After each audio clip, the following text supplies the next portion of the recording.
the Sports Betting Network.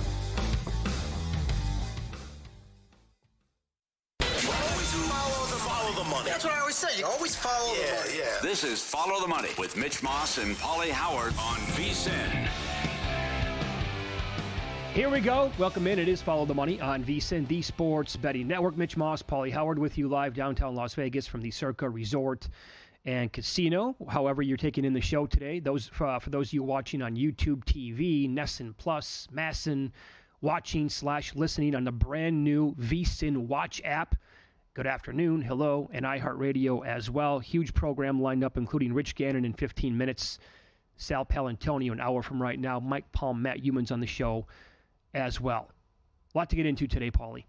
What did you think last night of the committee show? Here's the thing, right? Like, I think we're just going to be totally nitpicking at this point on what they potentially got wrong and teams that might be left out. We're always going to have something to kind of gripe about. That team should maybe be a little bit higher. This team should be in. That team should be out. But this is so much better than having the 4-game nonsense or the BCS era where you couldn't make a case to bet any team outside of like 4 or 5 in the entire country. Now look at this. This is great. It actually makes it way better from a betting, a future betting perspective, in my opinion. Yeah, wide open. The odds reflect that. So many teams with a chance just to get there and make the playoff. And I love the addition with the little guy that has a chance too. Yeah. And the Boise story. It was unique and strange to see the new bracket now, how they do this, and where they have these teams seated. But I echo Greg McElroy's sentiments that BYU got the shaft here. And again, we're doing this, and I don't care year in, year out, who the committee is, who the different chair is, whatever. They're asked, why is Miami 4 and BYU 9, even though BYU has a much better resume, and they say eye test. Mm-hmm. When Miami's in a dogfight and lucky to win some of these games. It's incredible. So you want to say, well, turnovers, punt returns, whatever. BYU beat Kansas State 38-9. They're in the top 25. They beat SMU on the road. They're top 15. That's as many combined wins in the committee's top 25 as Ohio State, Texas, Penn State, Tennessee, and Indiana combined. Wait, Come on, what are we doing? How does BYU possibly not pass any eye test as of this point in the season? Right? And Miami, you can look at the games that they've been in late, and also the defense sucks. Yeah, right. Where's your, it's kind of a big deal. Game control and complete right. team crap that we hear. So they're always going to have a bias towards teams like that. They will. Yeah. That's part of the part of the gig. Now, I mean, they're in the Big 12. I know. Though. We're still going to do this. I know. What if they're going to hear the same thing when they're 13-0? I guess, right? And the odds reflect it. If they dropped, they're now $1.20 to make the playoff. Indiana got a bump. They're up to $2.30. Tennessee got a bump. They're up to $2.25. That's to make the playoff. But the BYU thing is, to be sitting there at 9 and then Miami at 4 and the brand name bias checking in as well. Yeah, here we go again with that. Well, so here's the conference count, right? Mm-hmm. SEC and Big Ten, each 4 apiece. Oh, sure. Great day for them. Yeah. They were the big winners. They loved the Big Ten, too. I can't imagine a scenario now. Are we going to get 5 in potentially from the SEC? Is that possible? I guess winner of Alabama, LSU, if they run the table, and then what if Ole Miss beats Georgia? And then both teams run the table after that. Yeah. That would be the angle. I made one mistake yesterday. I left out Notre Dame. So assuming Notre Dame runs the table, they're in. They are in. Notre Dame, Boise, 4 from the Big Ten. And then 1 from the Big 12, 1 from the ACC, and then what we're going to do with the SEC. That's kind of what we're looking at right now. Yeah. Because if Notre Dame runs the table, they are absolutely going to be in. Well, how can they keep out BYU if they're undefeated, 12-0, and they lose and they don't get blown out in the Big 12 title? You can't. Yeah, right. So there's your 2, though, from the Big 12. I agree with you. Although, it's squeaky bum time, though. I'm checking in at 9. Of course, but that's the thing, right? They're already laying the groundwork for that. If that's the scenario, and they are perfect for the regular season, and they lose a game 27-24, and it's tight the entire way, they lose it at the gun, they're going to say, yeah, nope, sorry, not good enough. And then they'll have like a 3-loss SEC team in potentially in over them. They're protecting Miami. So, Miami can lose a game because they're already checking in at 4, and they're already talking about the eye test as well. But it's just, that was the big question mark coming in. How would they rank the 1-loss teams, and what will we do with brand name bias, as we talked about with Brett McMurphy on Monday, with all these teams that they're up there in the rankings, but their resume stinks. There's no big win. I mean, the BYU, again, BYU as many combined wins of the committee's top 25 as all these other teams combined. You have to be loving life, too, if you're Boise. Because Boise, the scenario there where you're ahead of the Big 12 champion and then you lock in a top 4 seed. Some people were shocked by this. Paul Stone tweeted as well. Washington State at 21. And they're going to go 11-1. Oh, they will. And Boise pounded them. Right. So that's going to be a nice feather in the cap, too. I believe. Assuming Oregon's 12-0, Washington State goes 11-1, and if Boise wins out, it's like, hello, 4 seed. I believe Paul Stone said in that tweet he doesn't have them in the top 40, right? Or they should not be in the top 40. And he's like laughing at 21. He's like, come on, let's get realistic with this. Also, here's going to be a problem, in my opinion, anyway. And when you're going to stuff in 4 teams from the SEC and from the Big Ten or whichever conference it's going to be, that means at some point, because you only have 12 teams, you're going to get a conference clash right away in round 1. I don't like that. I agree with you. So we get to see Alabama and Texas right away in one of the first round games. That's crap. Yeah, that's too much. It is. I would much rather see something else. And I'm not saying that just because it's the SEC. I'm saying you could tell me about any conference getting in 4 teams. I'm like, nah, I can't have a first round matchup between conference teams. Don't like that idea. The college basketball committee has done their best over the years to try to separate teams from the same conference as long as they possibly can, meaning they don't want a meeting in the second round if they can avoid it. Sweet 16, whatever, fine. If there's 8 teams in, that's going to have to happen. Mm-hmm. But you understand my point. Like, this is just like, okay, I guess it's going to be the SEC and Big Ten Invitational eventually. Yeah. But that's what they want. And that's the one thing that scared me. Because then they threatened them, too. About, they tried that nonsense with automatic bid stuff. Like, get the hell out of here. Automatic bids. What are you talking about? You could have a down year and we could have a good year, and you're not going into the season guaranteed anything. You have to earn it on the field. But, for the Big Ten and the SEC to kind of threaten the committee and everyone else saying, we better get this many bids or we're going to do our own thing. I'll tell you this. That's not good for the sport. The people who we personally know who have nice bets on Boise State at 200-1 to win the whole thing, if they do catch a break, if they run the table from here on out, and like a BYU slips up in the regular season, and Boise State finishes ahead of them, the Big 12 team, let's say, for example, they're going to be in the top 4. They're going to get a bye.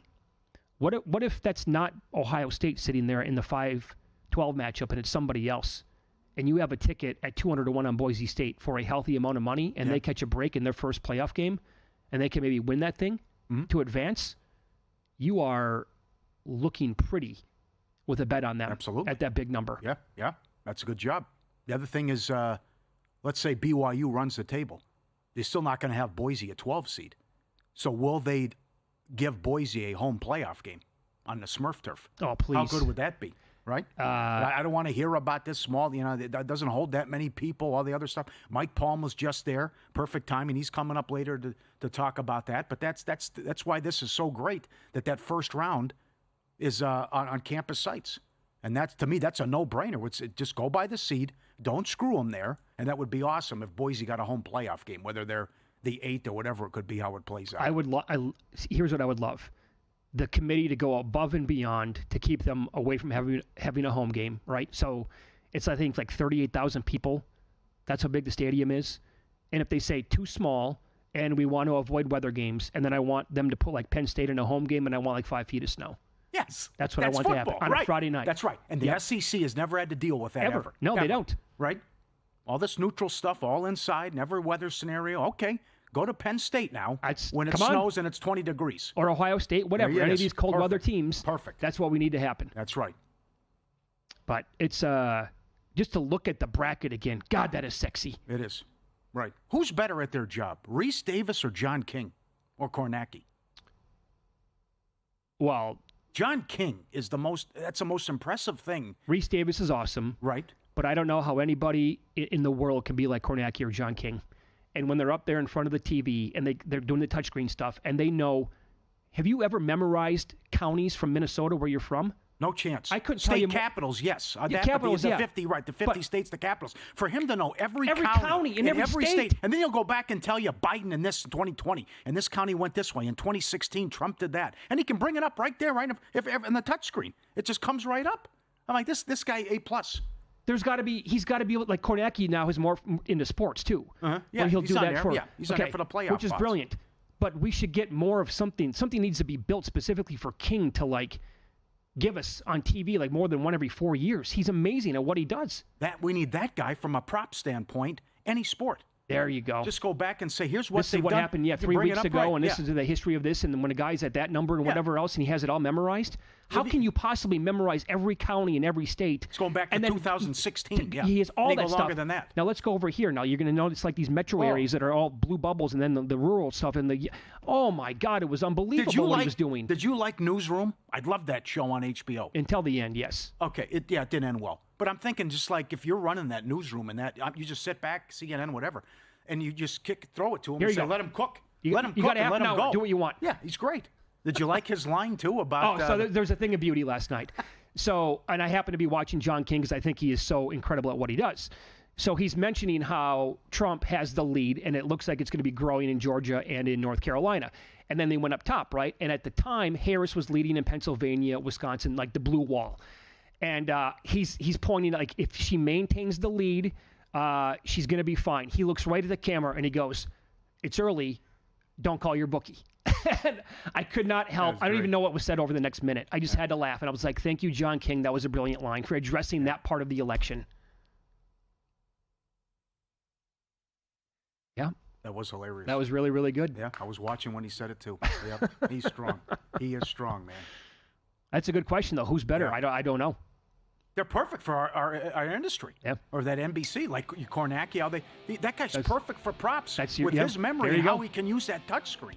Up next, former NFL MVP Rich Gannon joins the program. We'll go over trades he liked and disliked yesterday on the deadline on Follow the Money as VSiN, the Sports Betting Network.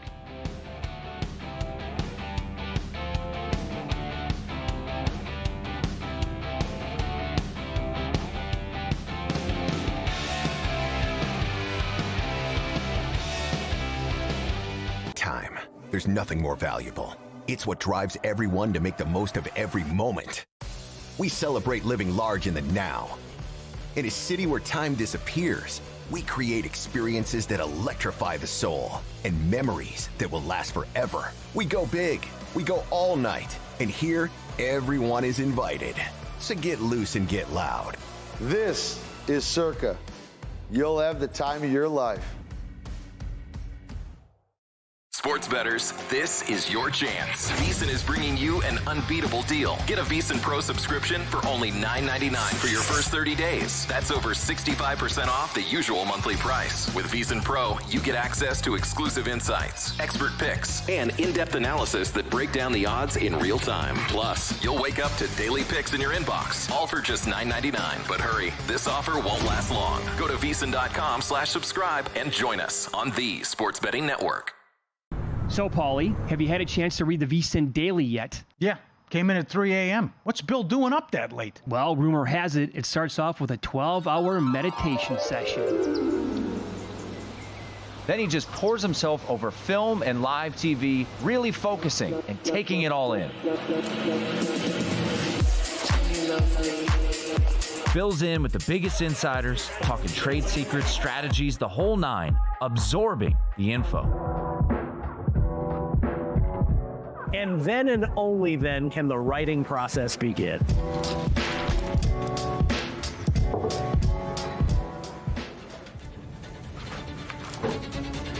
In Las Vegas, Bill's late night becomes your early morning. Wake up to the very latest betting insights in your inbox with the VSiN Daily.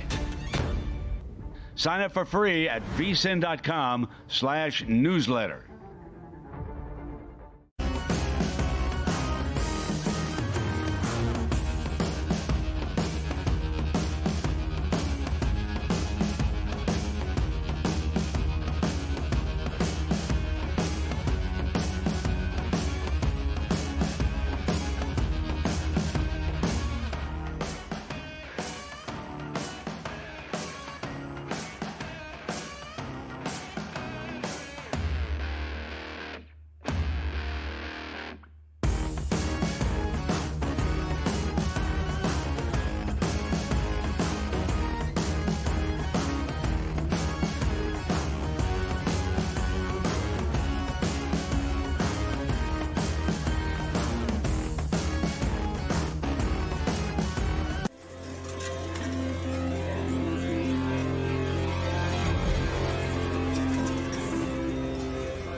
This is Follow the Money on VSiN. Every Wednesday at this time, we talk National Football League with former NFL MVP Rich Gannon. He is on the Progressive guest line. Rich, good afternoon. Thanks for the time as always. How are you?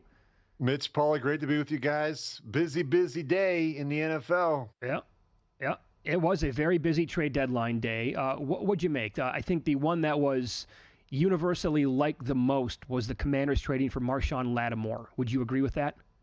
I think so. I think when you look at where they're at right now, who would have thought that the Washington Commanders may go from worst in the division to first in the division? I think it's the play of their young quarterback, Jaden Daniels. But you look at them where they're at defensively. They've played a little bit better here the last couple of weeks, but their pass defense hasn't been very good. They've been weak on the edges. You bring in a Pro Bowl corner and Marshawn Lattimore.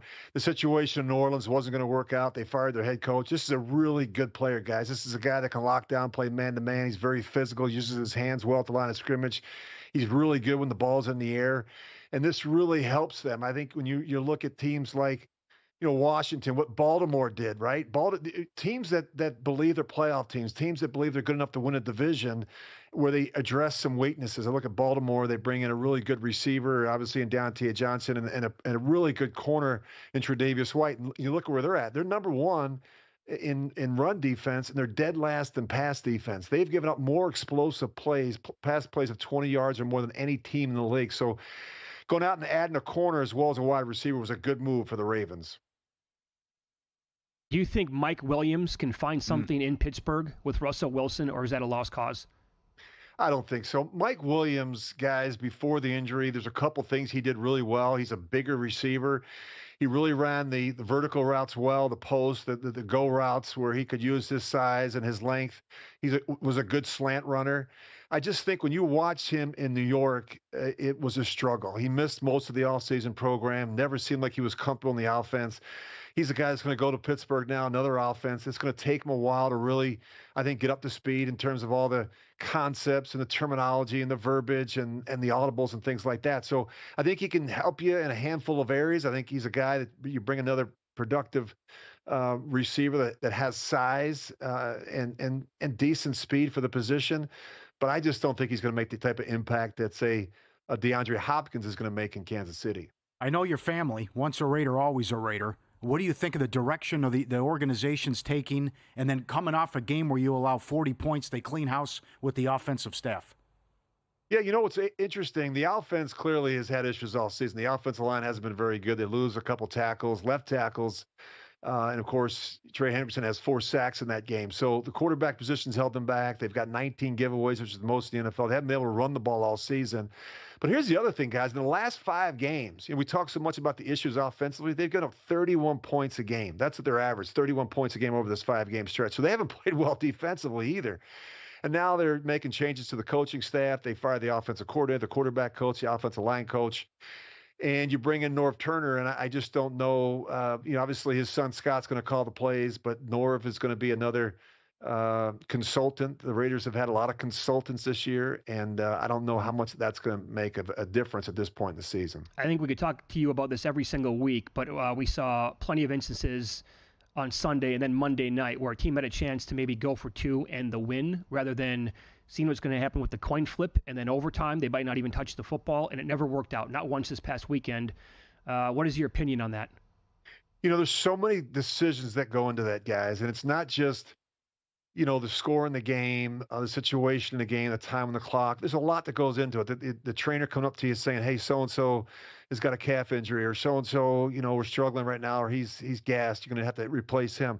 I mean, there's a lot of conversations that take place during the course of the game. Here's what I would throw out. I mean, it's easy to second guess, Todd Bowles' decision. The only thing I would say is this. There was a handful of quarterbacks that when I was playing, that if you got in that situation, like, for example, Tom Brady and Peyton Manning, if you got into a situation like that at the end of a game, you had a chance to win it, right? Whether it was in regulation or overtime, and you didn't do it, and you rolled the dice that you're going to get into overtime and somehow find a way to get it done, almost always you came up on the short end of the stick. And you got to understand that you're at Arrowhead, you're going against the best team in football, a team that hasn't lost yet, and hasn't even played their best football. And oh, by the way, they've got Andy Reid and Patrick Mahomes. And that's just, I just can't take that chance if I'm Todd Bowles. I mean, all those factors that go into it, and some of the factors that we're not even aware of. But if I know that Patrick Mahomes is going to get an opportunity to possess the ball in overtime, I just got to make sure I end it when I have the opportunity. Yeah. Totally agree. Yep, I'm with you. You said this a couple of months ago, too, about whether or not how many teams practice that, but the lack of imagination and creativity. The Giants are 0 for 6 this year on 2-point tries. And it's not like, what are you designing? What are you doing all week? Well, here's the other thing to keep in mind. Like, I think a lot of fans think, oh, go for two. You know, you convert 60, 70% of them. The normal conversion rate for a 2-point conversion is around 50%. This year, so far in the NFL, it's under, I think it's at 38%. So it's not a given that you're going to go for 2 and get it. The conversion rates and kicking it is up over 95%. So, you know, that's what drives me crazy when we're in the normal flow of the game, and we've got these coaches like in Philadelphia, Nick Sirianni, Nick Sirianni in Philadelphia, you're up 16-0. I look at my 2-point conversion card and says go for 1, and he goes for 2. Like you got a 95% chance of making a kick and less than a 40% chance of the 2-point conversion. That to me is where I look at some of these coaches and I think they're making some foolish decisions. I do have a question to follow up on that with Sirianni. Twice in that game when he went for 2, I think the reason why is because Jacksonville was flagged on the touchdown, so they had it at the 1-yard line. Does that change your opinion on it? Do you have to go for 2 every single time by default when there's a penalty and you have it at the 1? No, you don't. I mean, I think it's a situation of the game. It's a score in the game. It's how you're playing. It's what's your short yardage and goal line offense look like compared to their short yardage and goal line defense? Can we win at the line of scrimmage, or do we have to get tricky and try and get on the edge of a defense? Can we knock them backwards to get a yard? And do we have a fullback, or do we have a big, powerful runner that like a Derrick Henry? A big back that can, Joe Mixon, somebody that can knock you backwards down inside that 1-yard line. That's a decision. The Eagles have a Saquon Barkley, but, I think sometimes Nick Sirianni has a history of being too aggressive, and he's fortunate in that situation, guys. Up 16-0, up 22-0. It didn't come back and really bite him because Jacksonville had an opportunity to win that one at the end. Hey, Rich, you know what they used to have not that long ago? They had the tush-push. But it doesn't appear to be effective anymore with no Jason Kelce. Yeah, you're right. I mean, he was as good as there was. They're still pretty good at it. I think teams have had a couple of years now to really study it, and I think they're doing a little bit better job inside. But you do miss Jason Kelce. He was the best in the business at it. You still got a quarterback though that can squat 600 pounds. That's pretty good at it as well. So it's certainly an effective tool to have in the toolbox. We saw you on with Michael Lombardi. You have an MVP vote. How do you think that plays out, and who do you think your guy would be right now? Well, I think it's a toss-up between 2. I think when you look at what Lamar Jackson's doing, guys, he's on pace for over 4,000 passing yards and 1,000 rushing yards. That's never happened before in the history of our game. He's been phenomenal. My question is the sustainability. Can he continue to do that in November and December? He's not the biggest guy. He takes a lot of hits. And so you worry about the wear and tear on a quarterback like Lamar Jackson, who does miss a lot of practice time late in the season.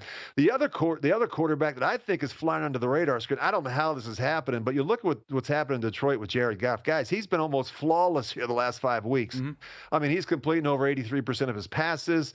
Touchdown-interception ratio. I mean, heck, they've got more touchdowns than they do incompletions during that stretch, and they're really playing well, and he's a big part of it. He's surrounded by a great supporting cast, 2 great backs, good tight end, good receivers, one of the best offensive lines in football, but don't overlook the work that Jared Goff's doing right now in Detroit. I think it's going to be tough to overlook him if the Lions go, let's say, 13-4, 14-3 in that range, and they are basically the 1 seed with a bullet in the NFC.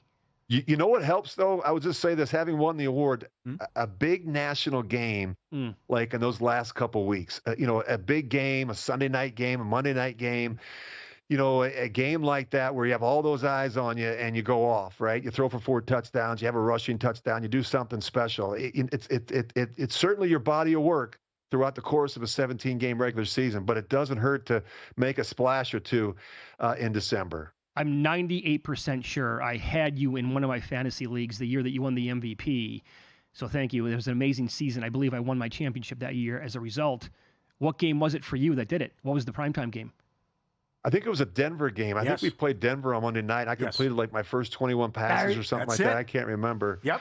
But that helped, right? And the good thing is that I was on a good team that was playing in a lot of primetime games, a lot of Monday night, a lot of Sunday night, a lot of Thursday night. those late 4:25 starts on the East Coast. So, that helps. If you're not on a great team and not getting a lot of those national games, it certainly makes it a little bit more challenging. Yeah, that was such a fun offense. I loved Charlie Garner. He was special. He was so good in the offense. Everybody was, but it was a treat to watch. Rich, as always, thanks so much for the time today. We appreciate it. You guys are the best. Thanks. There you go. Former NFL MVP Rich Gannon. He did 21 in a row. 21 straight. Yep, broke the record at the time. That'll do it. Wow. That's what he needs.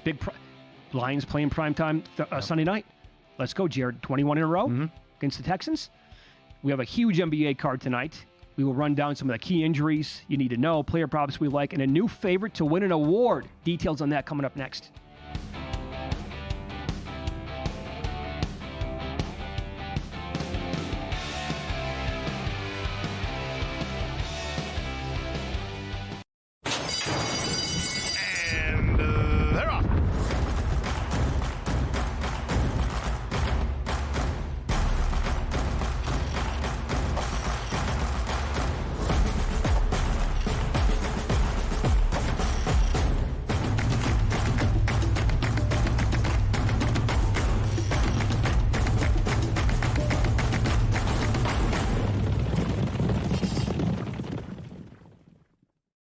Sports betting game with VSiN's exclusive betting splits. Stay ahead with real-time market trends and track bet percentages on any matchup, then uncover the edge by comparing them to the amount of bets placed to find out where the sharp money is headed. Upgrade to VSiN Pro to access betting splits, live odds, line moves, power ratings, and in-depth game analysis. Go to vsin.com/pro to join VSiN, the sports betting network.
This is VSiN, the sports betting network.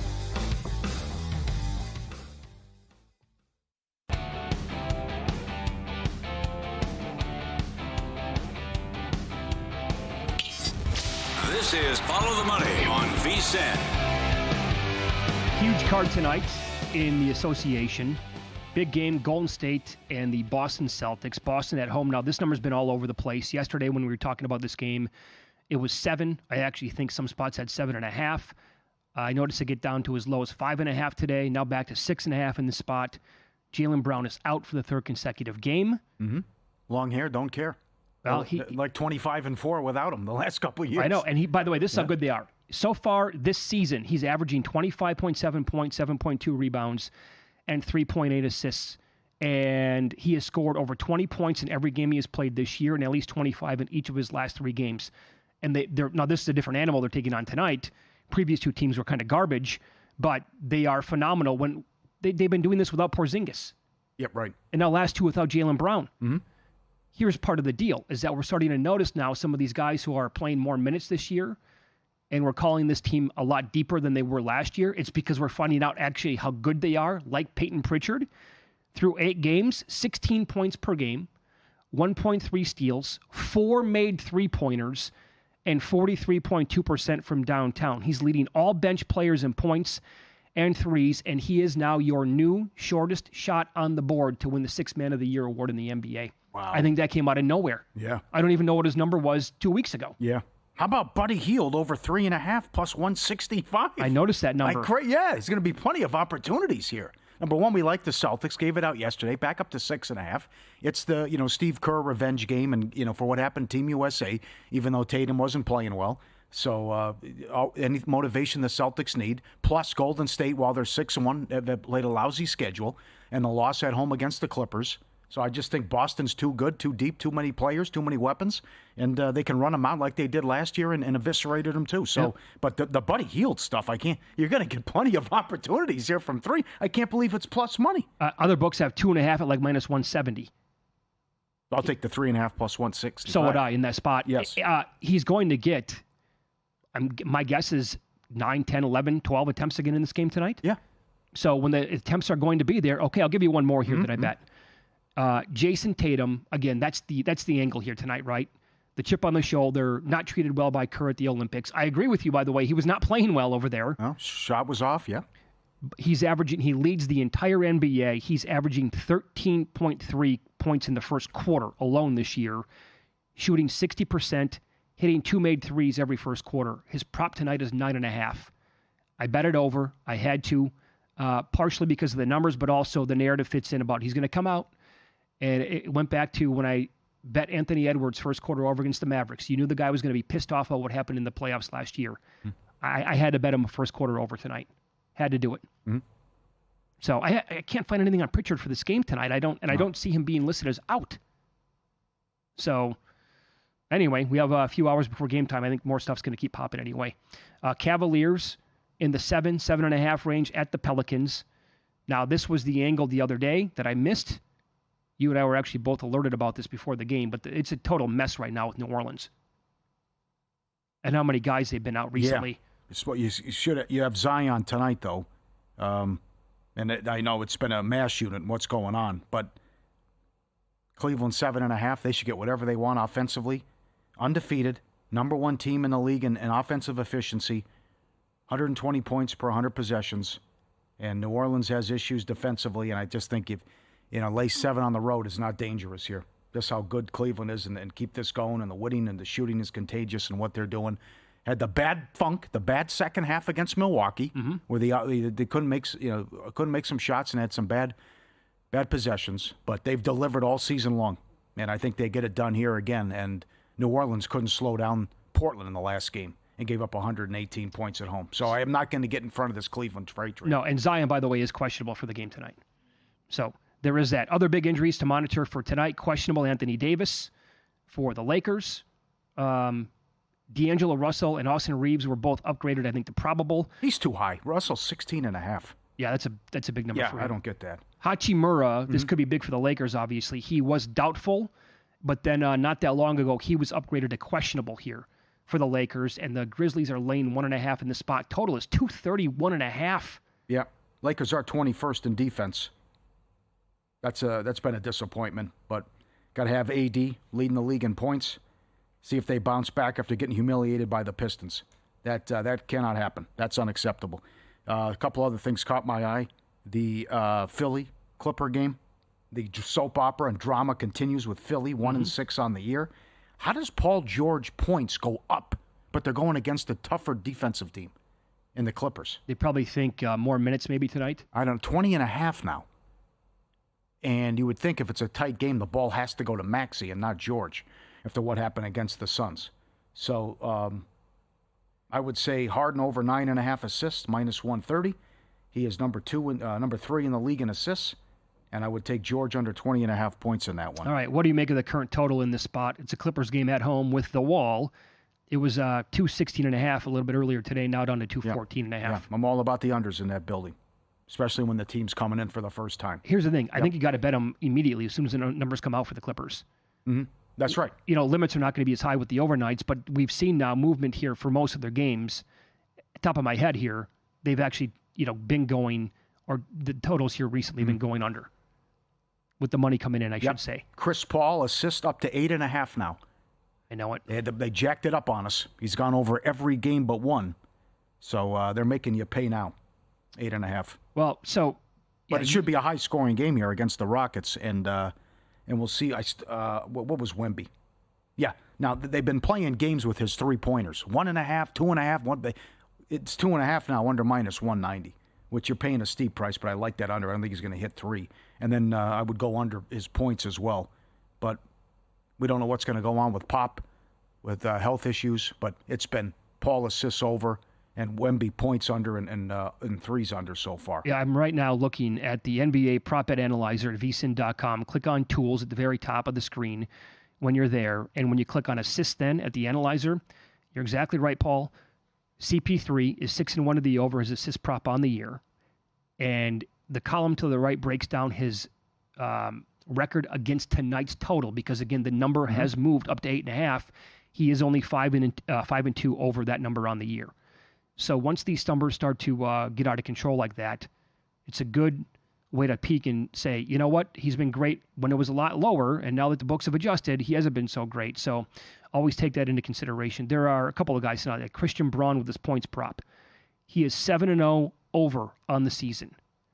Tonight's point prop for him is 13.5. He's 5-2 over that number. It was around 9.5 for a minute. That one he was hitting every single night, no problem. 13.5, much more difficult. So something to keep an eye on for sure. Anthony Davis, 5-2 over 29.5. He leads the league in points scored per game. Yep. Been great. Yep. How about Ant? Not tonight, but moving forward, averaging 5 threes a game. Buddy, 4.7. Ball, 4.6. If this continues, you mentioned the Buddy Hield is averaging 4.6. Is that the number? Yeah. And 3.5 tonight, plus 165. I know, right? Isn't that odd? But Ant with his bleep 'em line about that's huge. Too many threes. That's huge, right? Averaging 5 a game. That's right. Great card tonight. So many sports in action. No better time to put the VSiN experts to work for you. Become a VSiN Pro subscriber today. Instant access. Every best bet, every host, every guest. 19 hours of live programming. Power ratings, better ratings, exclusive betting splits. Start your VSiN Pro subscription today as little as $9.99. See everything VSiN has to up your betting game. VSiN.com/subscribe. Get it now. Become part of the team. VSiN.com/subscribe. I'll give you another one. The Hawks are playing the Knicks tonight. The Hawks actually covered their last game. Finally. Right. But they are 1-7 ATS on the year. The Knicks are laying a massive number on the road tonight against Atlanta. Too much? Well, that's the thing. Like I hate going back to last year. I hate betting this Hawks team. What do you do with the total? Atlanta's third in pace. The Knicks are last. Atlanta going to dictate tempo? Knicks run with them? Knicks aren't that good defensively. The 20th defensively. Remember, it's a Tibbs team, but you bring in Cat and all these new faces. They've had problems getting stops. Yeah, I think 226 might be a little bit low in this spot. Also, the Knicks team total against this just hideous defense. I think they could honestly get whatever they wanted as long as they just go out. If they get challenged tonight at all by Atlanta and they don't just screw around and put in like the third string guys for the final 5 minutes, I think the 116.5 is very doable. Top 5 in offensive efficiency. Yeah. Okay. I'm on board with that. Sounds good. Trae Young's also been great to his assists, but that number's like 11.5 now, 12. You know, I mean, but good card. You're right. I can't wait to watch this Warriors-Celtics game tonight. How about your OKC Thunder? How high is this going to go? That's what, 7.5 now? 7.5 in Denver. Oh, wow, the respect. Think they take them out, though. I like Westbrook under 7.5 rebounds. Well, look at how these numbers have been moving, right? So if you're holding a pretty good ticket on the Thunder if you bet that thing as soon as the number popped. It was, by the way, they had a day off yesterday because of the election. These numbers were out like on Monday night. I win some, lose some is up next, and we'll touch on the 2 MAC games on the board tonight. This is Follow the Money on VSiN, the Sports Betting Network.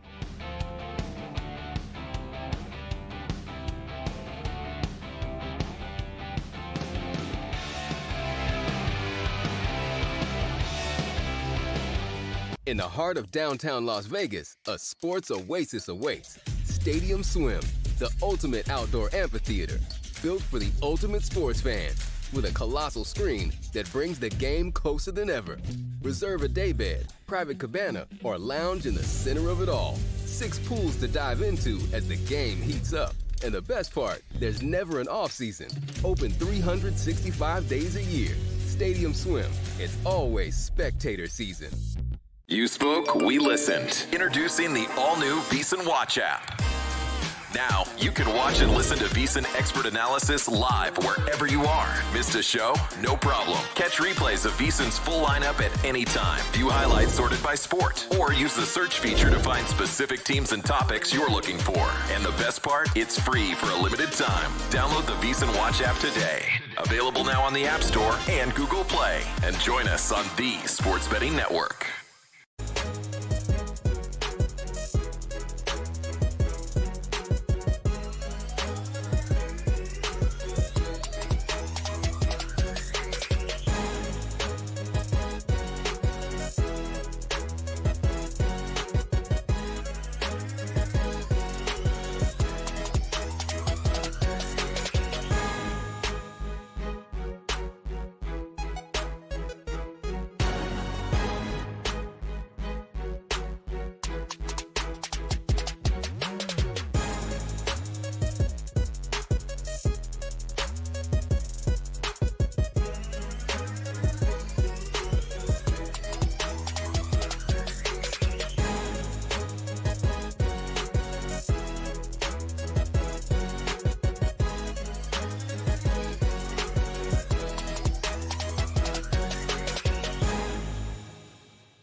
last night? Wow, winning. Or was it a rough one? Well, they can't all be winners, can they? Loser! You're a loser! Paulie Howard recaps the night in sports betting in Win Some, Lose Some. The Westbrook prop has moved, by the way. No longer available. Good night. AC Milan yesterday, plus 550. Champions League, some big upsets. And Lisbon, plus 250. Beat Man City and pummel them as well. NHL, Carolina, $2.75 up to $3. Winnipeg, $1.95 up to $2.20. The Jets are 12-1 on the season. Pretty good. Like last year, great start. Be even better this year. Yep. Let's get it done playoff time now. College hoops, these huge favorites continue to cover. Texas Tech, 27.5 up to 32.5. Won by 33. BYU, 29.5 up to 34. Won 88 to 50. And in the football game, Bowling Green under 53 down to 48.5. Subscribe, be part of the team, VSiN.com. Our radio and podcast friends, you always want to see these tweets and videos.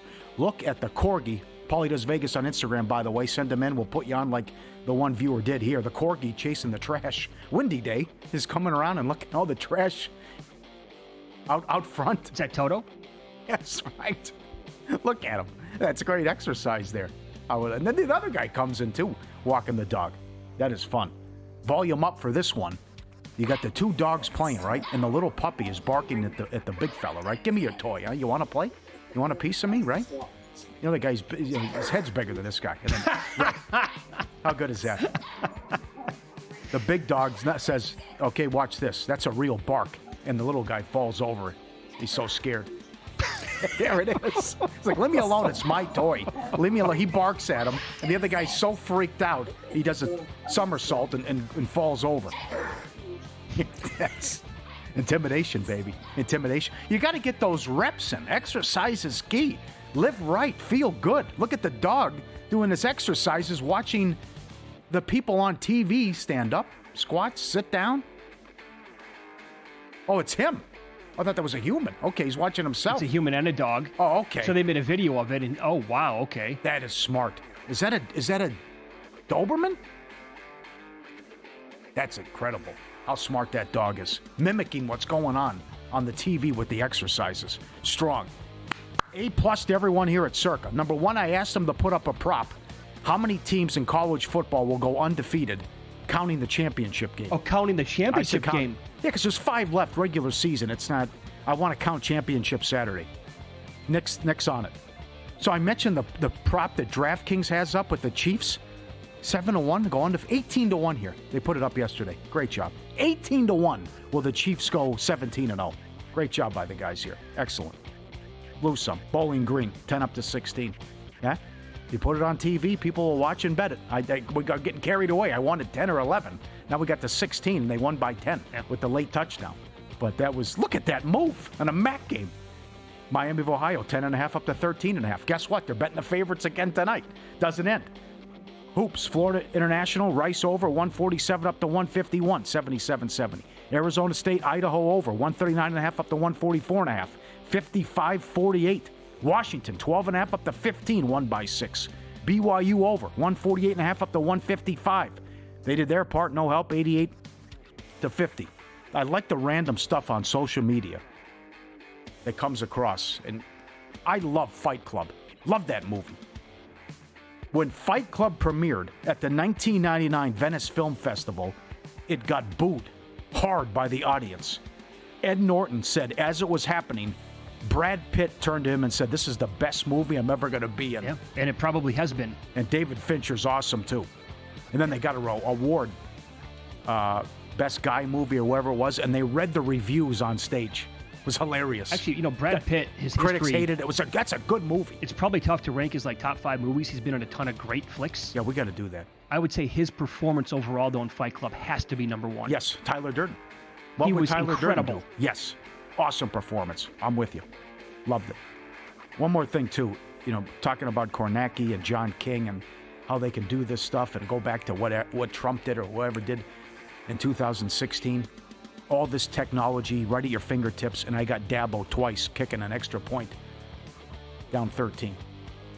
Like, that's $1 billion, all that $1 billion in the NFL. Oh, Dabo makes, what, $9 million a year, and he doesn't know a simple third-grade math about, I gotta go for 2 there to cut it to 11? Same game on Saturday. Nick Sirianni goes for it on 4th and 1 at the 25-yard line, rather than kicking the field goal. No tush-push, by the way. It was an incomplete pass. And then same guy later on trots Elliott out for a 57-yard field goal. Yeah. Same situation. You're right. You ever get red-hot betting and think your picks are worth money? Juice Reel, changing the way sports bettors buy and sell betting advice. You and everyone else links their accounts into Juice Reel. All your history loads into the free app. Everyone's bets imported straight from the books. You're as good as your betting data says you are. Unlock the picks real talented bettors have their money on. Get paid real money when other people unlock your picks. Fully transparent betting advice from real people only on Juice Reel. REEL. Download for free, iPhone or Android. Grab it, download it, get it. Juice Reel. All right, so we got a question on X. You can always tweet us there at VSiN Live, at Mitch Moss Radio, at Paulie Howard, saying that the Buddy Hield 3-point prop earlier was minus 145. I hope it wasn't 2.5 you were looking at, but if you were saying 3.5, maybe here's why it changed, and now he's plus 165 to go over 3.5 tonight. But, Curry's going to be playing in this game tonight. Curry came back the other night and played at Washington. Hield only took 8 attempts. He made 3 of them. But when Curry played early in the season before he got hurt in the Clippers game, Hield in those spots had 22 points on 5 of 7 shooting from downtown. He had 27 points against Utah, 7 of 9. And then when Curry was out, 28 points, 7 of 11, 21 points, 4 of 12, 27 points, 6 of 10 from downtown. So if he's getting that many shots, if he can still do it with Curry coming back, I think you got to bet it over at the plus price. I'm fine with the attempts. I have no problem with that. I'm riding Buddy Hield here. What about the angle here where Boston puts the screws to him tonight? No, I'm saying that Hield might just be out there just down by 20 the whole time saying, screw it, I'm just going to keep going bombs away. Yeah. I think Boston could bury him. Absolutely. Yeah. What do you think of the action? Okay, so good breakdown. Adam Burke, VSiN.com. Northern Illinois versus Western Michigan game. The Broncos have won 4 straight. However, their wins are against Ball State, Akron, Buffalo, and Kent State. As he pointed out, probably the lowest rated teams on a power rating scale in the entire conference. They opened the favorite in this game. That's right. Northern Illinois is up to 2.5. Also, Notre Dame checking in at 10. That was a horrible loss, getting beat by Northern Illinois, who is now 4-4. Yeah. They beat Notre Dame. They're 4-4 on the road. They lost to Ball State 25-23. They were -4 in turnover margin. They also lost to Toledo. They did outgain them by more than 100 yards. But I think this is a bizarre move to me. Well, people just love betting the favorites, though. Or the brand name here, because they know Northern Illinois beat Notre Dame. So just like last night, 6-point move, 3.5-point move, 3-point move here. There's a 2-point move in the Ohio game.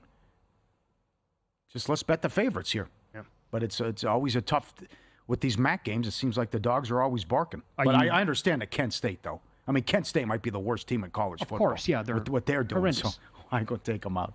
Is there anything that you like in these 2 games tonight? Then no, I don't. Would you lean the Broncos? Yeah, I mean, you want to question the competition, but still, I think they can win this game with a good offense. And during that streak, 34 points per game. So trying to get to 5-0 in conference play, I don't mind taking the 3 if it gets there. And I didn't part of Kent State. These numbers are just look away. 0-8 straight up, we know that. They've allowed 50 points in 5 of the 8 games.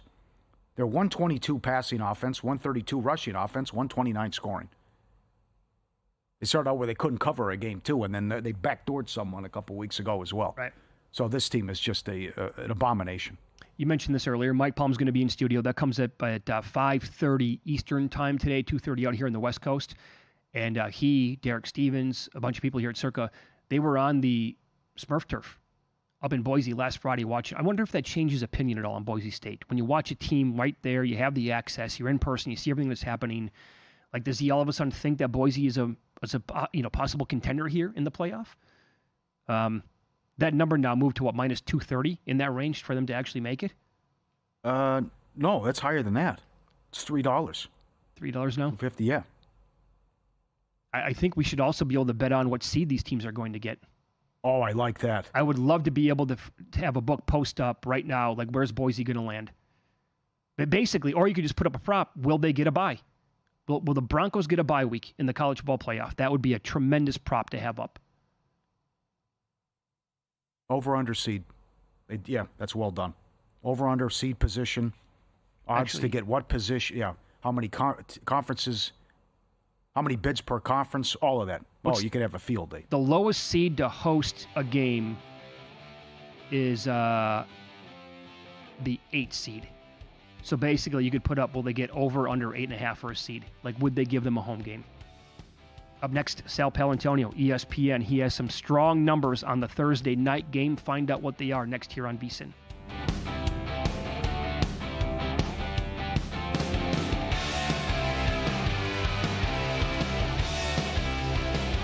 Mitch Moss and Paulie Howard share their knowledge of sports, gambling, and pop culture on Follow the Money at